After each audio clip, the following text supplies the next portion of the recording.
एक naval officer ने अपनी बीवी के लवर को गोली मार दी, लेकिन पूरा देश उसके साइड पे था।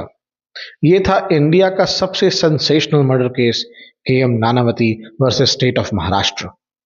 1959 में कमांडर कवच मानेकशॉ नानावती एक डेकोरेटेड ऑफिसर थे।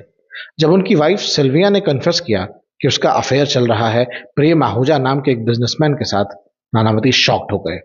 वो अपनी फैमिली को मूवी दिखाने ले गए और उसके बाद सीधा नेवल बेस जाके एक पिस्टल ली, कहकर कि वो अहमदनगर ट्रैवल करने वाले हैं। फिर वो गए प्रेम के घर और पूछा, क्या तुम सिल्विया से शादी करोगे? आहूजा बोला, am I suppose to marry every woman I sleep with? और फिर 3 गोलियां चली। नानावती ने तुरंत पुलिस के सामने सरेंडर किया। जूरी ने 8:1 के वोट से उनको नॉट गिल्टी कहा, पर जज ने बोला यह वर्डिक्ट गलत है। केस गया बॉम्बे हाई कोर्ट, जहां उन्हें सेक्शन 302 के अंडर मर्डर का दोषी ठहराया गया। सुप्रीम कोर्ट ने भी कहा यह ग्रेव एंड सडन प्रोवोकेशन का केस नहीं, बल्कि प्री प्लान मर्डर था।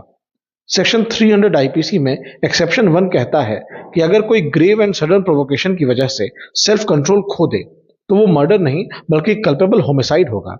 लेकिन सुप्रीम कोर्ट ने कहा कि नानावती के पास टाइम था अपना गुस्सा कंट्रोल करने का, क्योंकि सिल्विया के कन्फेशन और शूटिंग के बीच का टाइम सिग्निफिकेंट था।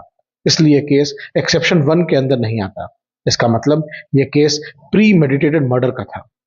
नानावती केस ने इंडियन लीगल सिस्टम को हिला दिया। मीडिया ने पब्लिक सिंपैथी जगा दी, लेकिन कोर्ट ने रूल ऑफ लॉ को अपहोल्ड किया।